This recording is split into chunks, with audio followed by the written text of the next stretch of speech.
जब से भइला तू दूसरा के साथ हो, अब तो बनेला अनजान।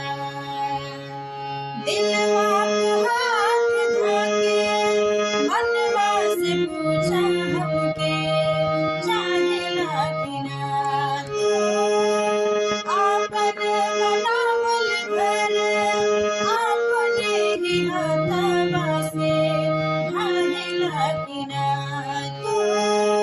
दिलवा पे हाथ धके मनवा से पूछा हमके चाहेला कि ना तू।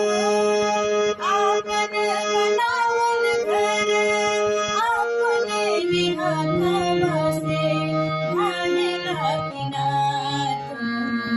मेरी आँख मिटी ना निशान कहियो, पूरबे में बीतत रहे रात हो, अब का बनेला अनजान।